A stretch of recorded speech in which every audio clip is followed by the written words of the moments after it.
page 26 of 368. Rare Earth, Peter D. Ward and Donald Brownlee, 2003. Why complex life is uncommon in the universe. Introduction. 0.2. Rare planet? If we cast off our bonds of subjectivity about Earth and the solar system, and try to view them from a truly universal perspective, we also begin to see aspects of Earth and its history in a new light. Earth has been orbiting a star with relatively constant energy output for billions of years. Although life may exist even on the harshest of planets and moons, animal life is such as that on Earth not only needs much more benign conditions but also must have those conditions present and stable for great lengths of time. Animals as we know them require oxygen. Yet it took about 2 billion years for enough oxygen to be produced to allow all animals on Earth. Had our sun's energy output experienced too much variation during that long period of development, or even afterward, there would have been little chance of animal life evolving on this planet. On worlds that orbit stars with less consistent energy output, the rise of animal life would be far chancier.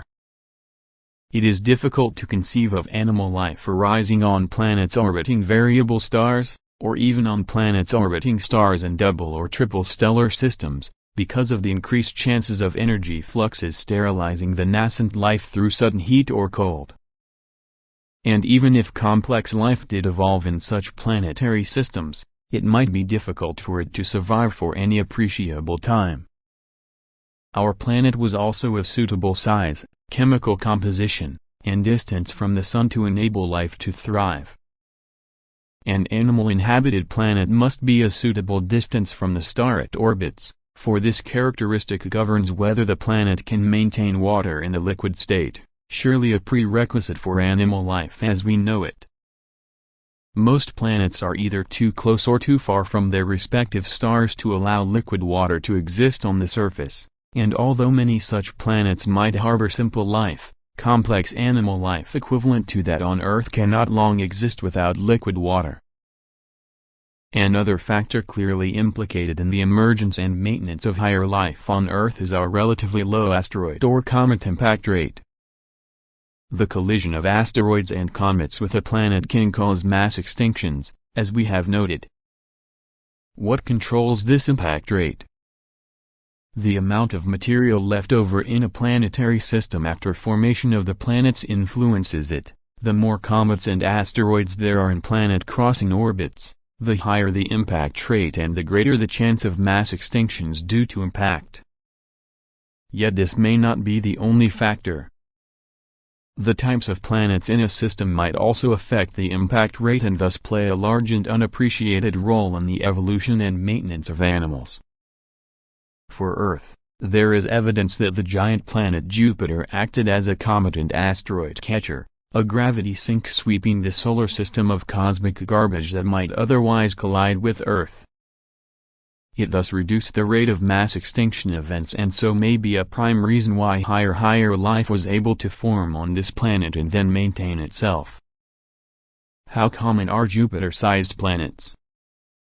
In our solar system, Earth is the only planet, other than Pluto, with a moon of such appreciable size compared to the planet it orbits, and it is the only planet with plate tectonics, which causes continental drift. As we will try to show, both of these attributes may be crucial in the rise and persistence of animal life. Perhaps even a planet's placement in a particular region of its home galaxy plays a major role. In the star-packed interiors of galaxies, the frequency of supernovae and stellar close encounters may be high enough to preclude the long and stable conditions apparently required for the development of animal life. The outer regions of galaxies may have too low a percentage of the heavy elements necessary to build rocky planets and to fuel the radioactive warmth of planetary interiors. The comet influx rate may even be affected by the nature of the galaxy we inhabit and by our solar system's position in the galaxy. Our Sun and its planets move through the Milky Way galaxy, yet our motion is largely within the plane of the galaxy as a whole, and we undergo little movement through the spiral arms. Even the mass of a particular galaxy might affect the odds of complex life evolving, for galactic size correlates with its metal content. Some galaxies, then, might be far more amenable to life's origin and evolution than others. Our star and our solar system are anomalous in their high metal content. Perhaps our very galaxy is unusual. Finally, it is likely that a planet's history, as well as its environmental conditions, plays a part in determining which planets will see life advance to animal stages. How many planets, otherwise perfectly positioned for a history replete with animal life, have been robbed of the potential by happenstance? An asteroid impacting the planet's surface with devastating and life-exterminating consequences. Or a nearby star exploding into a cataclysmic supernova.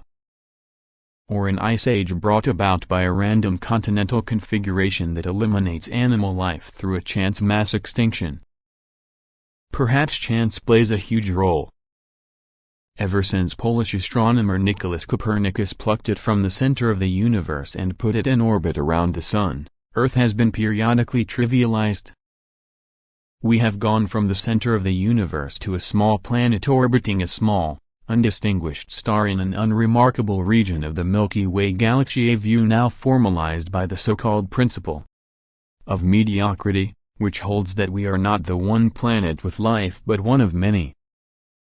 Various estimates for the number of other intelligent civilizations range from none to 10 trillion. If it is found to be correct, however, the rare Earth hypothesis will reverse that decentering trend. What if the Earth, with its cargo of advanced animals, is virtually unique in this quadrant of the galaxy, the most diverse planet, say, in the nearest 10,000 light-years? What if it is utterly unique, the only planet with animals in this galaxy or even in the visible universe, a bastion of animals amid a sea of microbe-infested worlds?